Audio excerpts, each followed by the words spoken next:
short-circuited Instagram with this conversation because it shut off out of nowhere. But I'm gonna get back into talking about living rapturously, and I was talking about how mind, body, spirit, and emotion need to get on the same page in order for you to support yourself in having your own back to claim what you desire, to claim what you are here in the world to create, to be, to do, to say.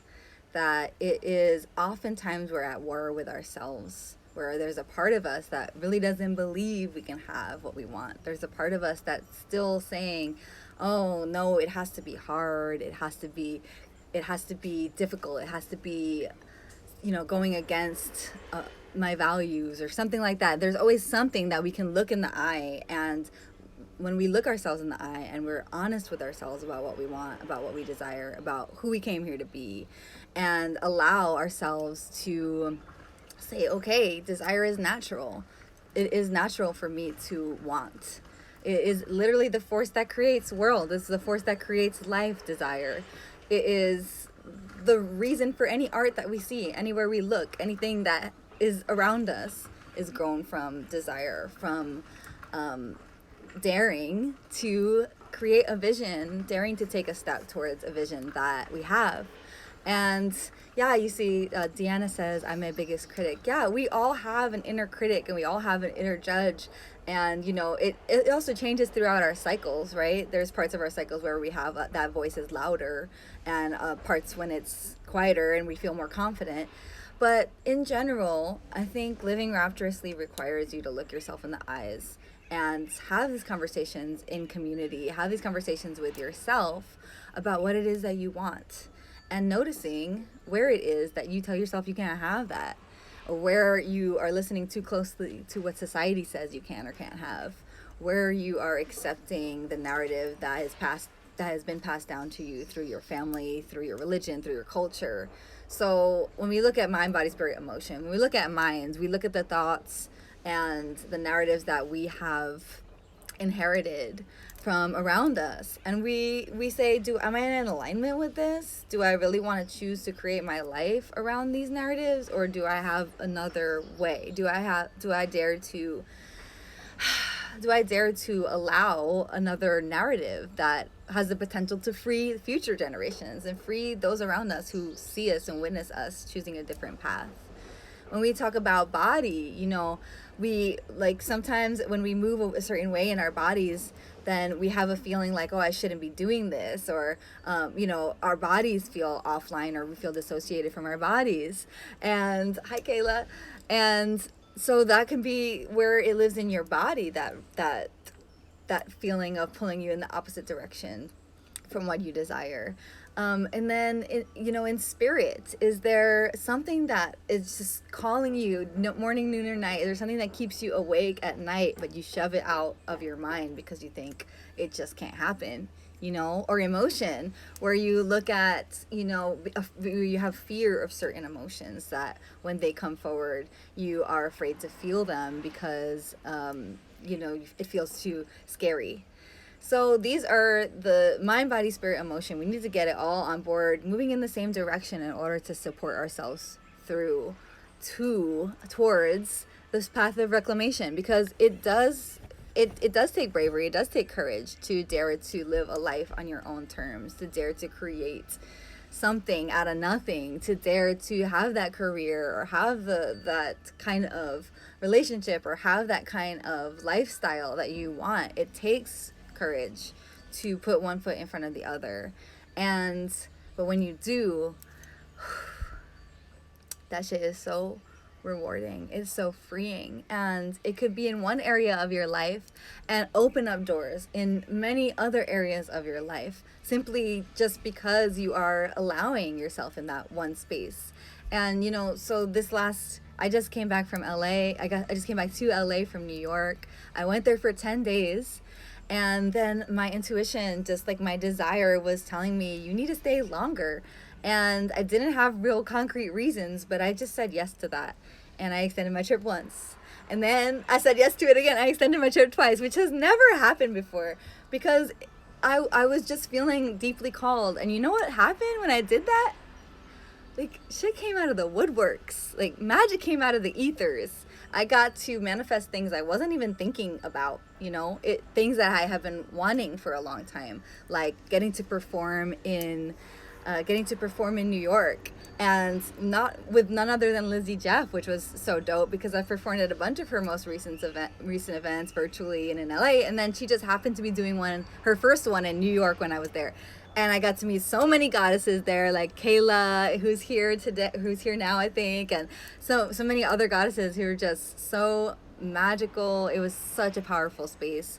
And you know, that's just how it works. When you say yes to yourself and when you dare to commit to what you're calling in, when you devote yourself to your North Star, like not society's North Star, when you devote yourself to your fucking North Star and listen to what is calling on your spirit, fucking magic, you know, magic. Only magic can come from that space. Yes, to following your desires. Yes. So, permission to come alive. That is such a good point, Kayla. It's like, you know, and what gives us permission? You know, ourselves. We have to give ourselves permission. We get permission in community when we see examples of other people daring to claim and go after their own dreams and their own visions. That shit is so inspiring. It's contagious too. It is infectious. And when we, you know, when we take those tiny baby steps in the direction, and the universe sends us signs that we're on the right path, because that's what happens. And when we receive those synchronistic moments, those serendipitous moments, those little winks from the ethers, then we know that we're on the right path, and it feels like sparkly as fuck. It feels very magical. So when I want to share also about, like, you know, I think that a big problem that women have in this society is that we're starving at the banquet of life. There's all this good shit, all these good foods, all these great experiences, and we are telling ourselves, and it's not necessarily our fault, right? Because we a lot of us put the blame on ourselves, like I get in my own way, I'm my own worst critic. But yes, that may be true, but it also stems from something else. It's not just random. You know, you didn't just wake up one day and say, I'm gonna just get in my own way. We have so many experiences over our lives. The experience of the religion that we're raised in, the family we're raised in, where in the world we are born and raised, where we're living, you know, the messages that we receive from society, the trauma that we experience. And you know, I think even in a metaphorical way, when we look at the story of the Garden of Eden, like eating the fruit in the garden is what condemned womankind and mankind. A fruit in a garden, it's like, damn, that is a heavy metaphor to me. And you can read that story in many different ways. But also when we look at disordered eating and the like epidemic of that, and me myself, I had disordered eating for close to a decade, that I have healed and is long gone now, thankfully.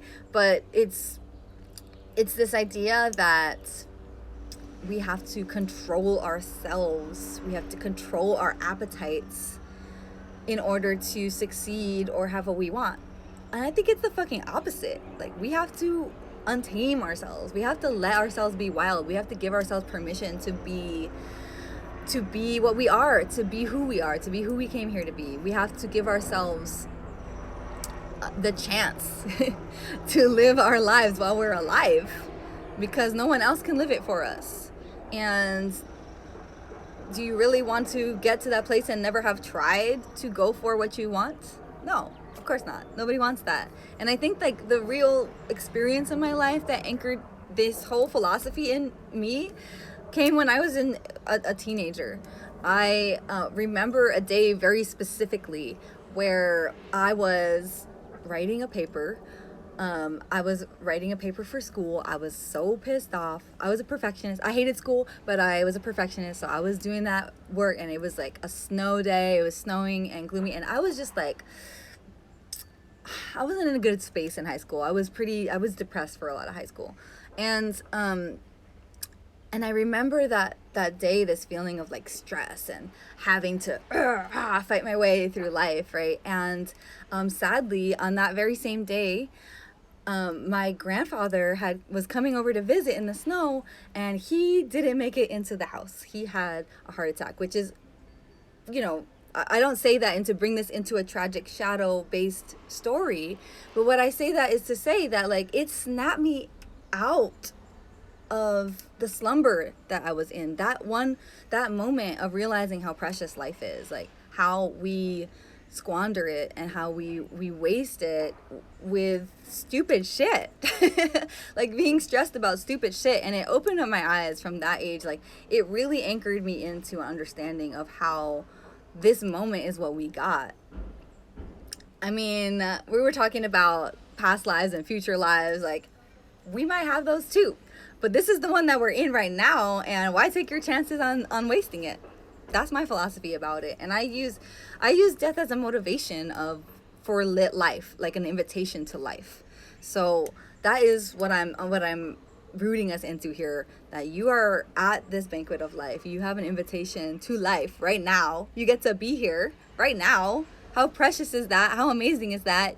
You get to be alive and feel the sun on your skin, and you get to have things that you want to do. And especially right now, that's the feeling that kept me staying in New York, was like, holy shit, we made it to the other, we are fucking alive. If you're hearing this right now, you are fucking alive. You made it to the other side of 2020. And I know that the pandemic isn't over everywhere in the world, but hopefully that if you're still in the thick of it, you are experiencing, you're feeling hope from the situation that we're in, which is the vaccine being more widespread. I am vaccinated at the moment fully now, and it just like this feeling of walking around New York and feeling like that normal sense of grumpiness that people feel in New York, that like undertone of grumpiness, it wasn't there. Like there was so much gratitude and excitement in the streets. People just felt alive and excited to be alive.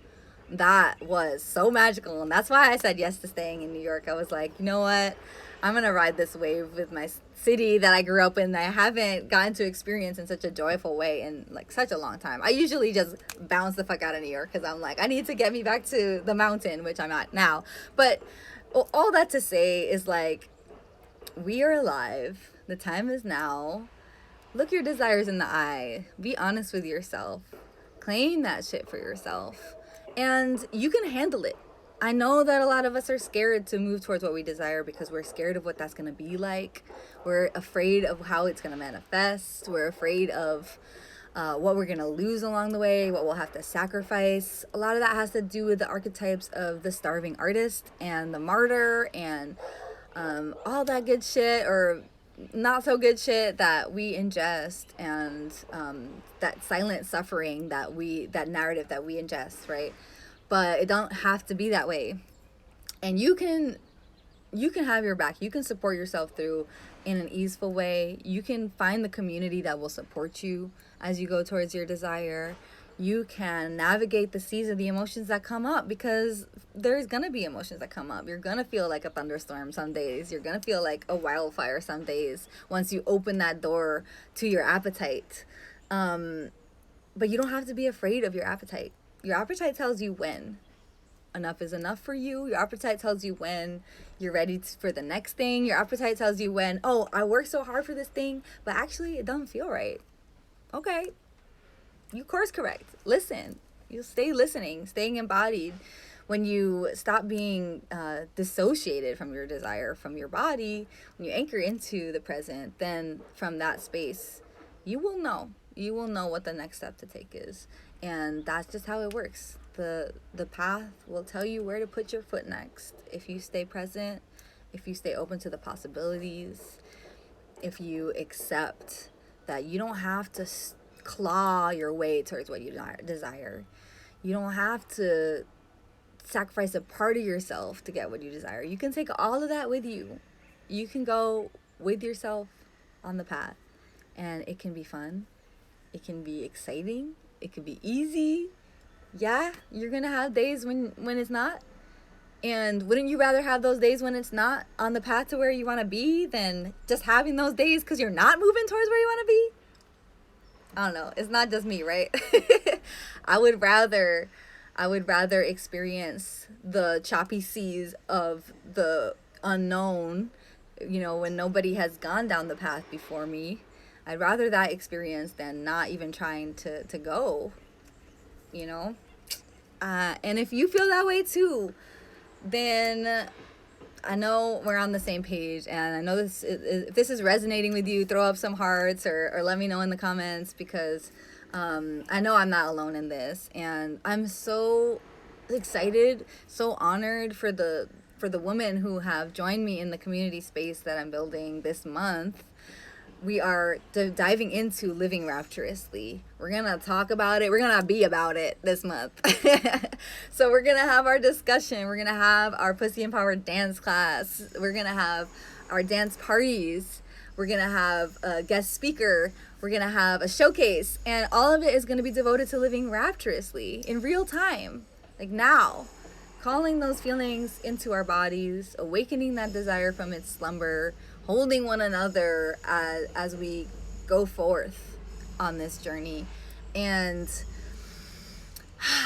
yeah, not just talking about it, right? Being about it. It's all nice in theory if you want to say carpe diem, if you want to say YOLO, but then you just go back and zip yourself back up into the status quo.